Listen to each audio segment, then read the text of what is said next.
Oh dear. Okay, so it's 10:07, so 10:17ish.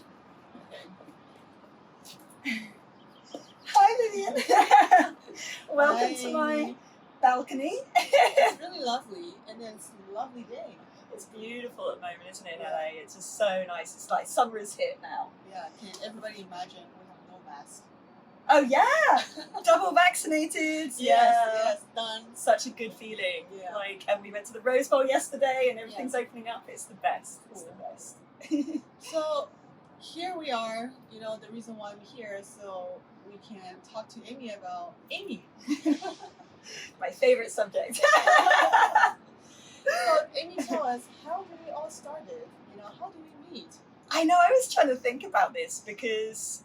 So it would have been. I was at WGSN, Trend Forecasting Agency. Went to Style Site, and then we had a correspondent here in LA who took photos of one of the Kingpins LA shows. And we were like, "What is this show? What is it all about?" And we wanted to find out more. And I don't think it was very long after that. I think that was 2010, around 2011. Then we approached you. I don't even know how that happened, but we were like, we want to work with you. Right, And that's when we must have met, and we wanted to collaborate. We wanted to present trends at your show, cover it, photograph it, report from it. And then that was when the relationship began, and that was 10 years ago, I guess. Yeah, it's exactly 10 years. It's kind of crazy. I mean, it feels like that long though, because I feel like Kingpins is kind of like extended family now, and it makes sense. It is family. Yeah. We're traveling together. We spend time, at the show. Exactly. So much. Yeah. So this is how we started. But tell us about Denim Dues. How that started. So that was, I mean, I guess it's similar. Like, so I was at WGSN and then Style Site, and we worked together. We cover obviously a lot of stuff at those agencies, from like runway and street style and then trade shows such as yourselves, like not just, apparel trade shows and then also like fabric trade shows and all of that. And so what actually happened and how Denim Dudes started, the idea of like the book and everything, was simply because I would be traveling all the time and I'd be meeting all of these denim dudes. And, it'd be like head designers of places, or, like people like Andrew. I mean, he's a denim dude. People who were in the industry, who were passionate about denim. Everyone wore denim in a certain way. They had a certain favorite style or what have you. And and then of course, because we were at, an agency, we had correspondents all around the world who were photographing for us. So, like we had a correspondent in Tokyo who was, photographing, looking in stores and things like that, and reporting back. And so I felt like, ooh, I have this. What's that? It's normal. Yeah, right.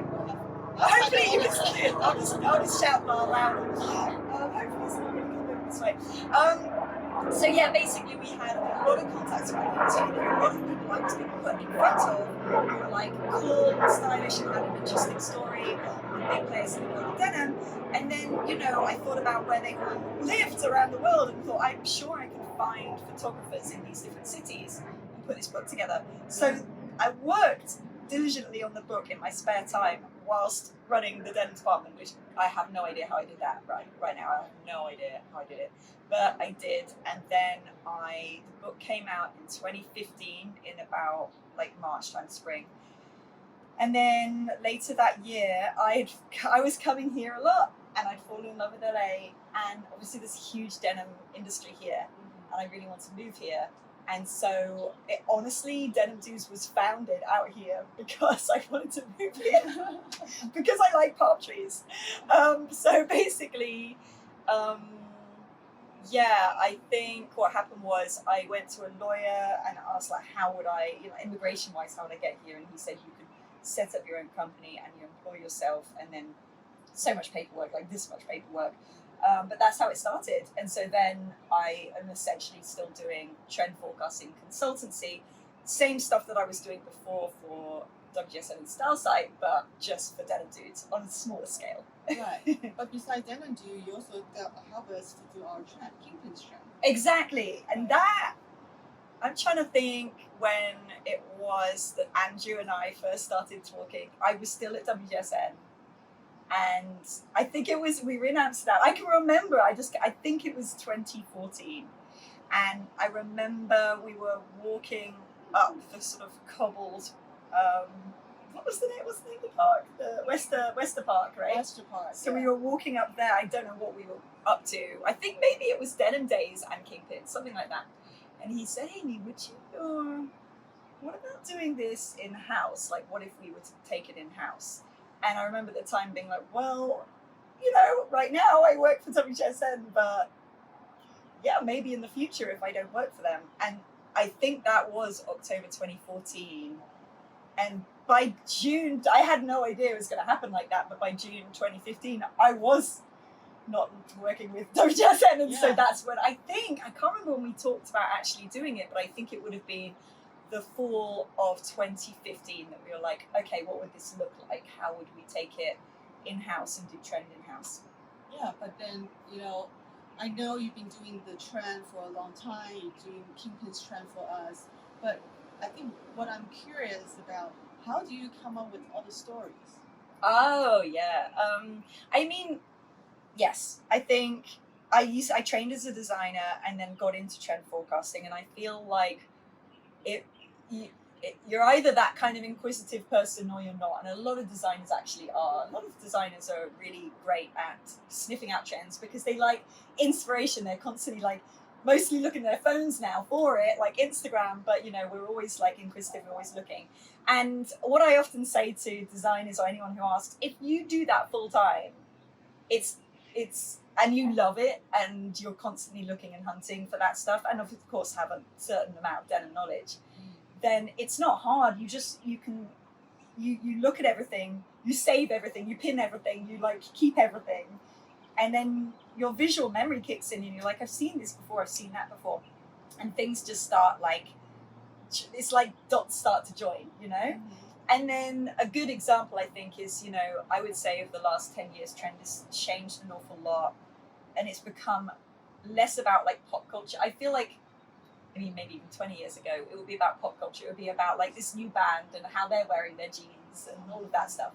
And now I feel like it's kind of it's deeper, it's about big cultural movements. And so things like coronavirus, when that kicked in, was it March of last year, a lot of the themes we were already looking at made sense anyway, because they're kind of these slower big cultural movements that are coming in, like comfort, and sustainability and ecology and all of these bigger overarching things. And then what happens is, you're looking at small inspirational brands and things just the dots start to join.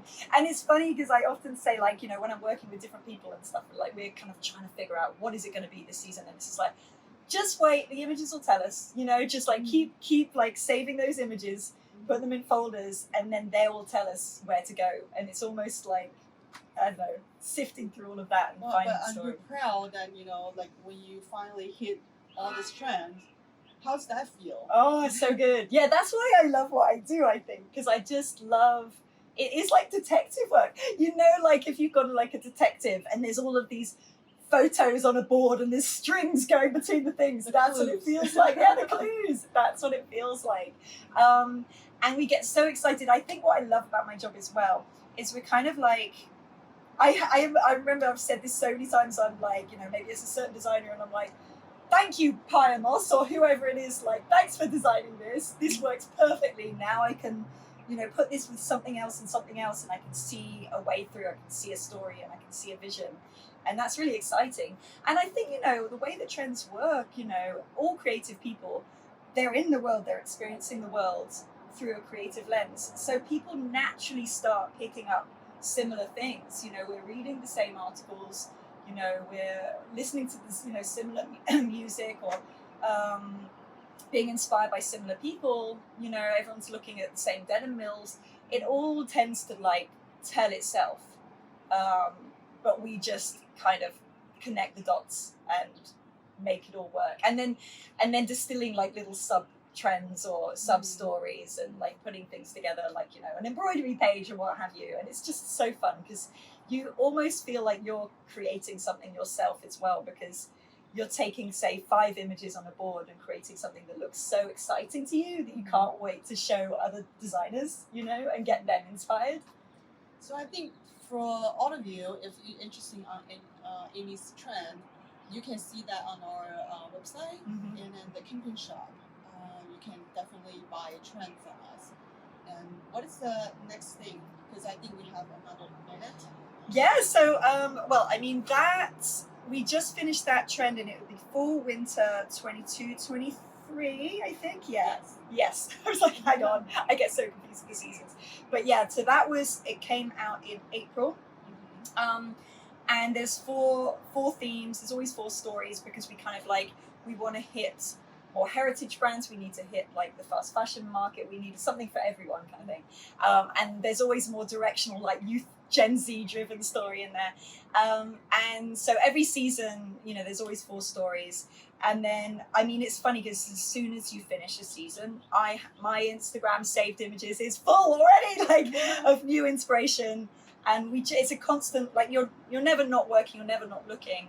And we'll save all of that and then we'll start pulling together spring, summer 23 around about, like, so if it's coming out in October, we usually start working on it in September. So yeah. So we'll get one in April and one in October. Yeah, Usually exactly. Twice a year. We're still sticking to seasons just because you guys are on seasons. A lot of people still have to work on seasons. But I mean, people use forecast in so many different ways. They might like look at forecast and take one idea. They might like, some people base their entire range around it, which is scary for us. But you know, people use it in different ways. People use it right away. People use it in the future. So it's really, honestly, I think the basis of doing what we do is to inspire. And I think right now, when we have been stuck inside and we are still not traveling, it's just great and exciting to give people real inspiration who are stuck at home. And we just take so much pleasure in that. And it's done from Rose Bowl. Oh my goodness, yes. I saw so many things yesterday that I'm like, oh, yeah. So thank you so much for your interview with me. And, no problem. Always a pleasure. Yeah. So we'll see you soon. Yeah, absolutely. Thank you. Thanks for having me. Bye. That was good. I think that was good.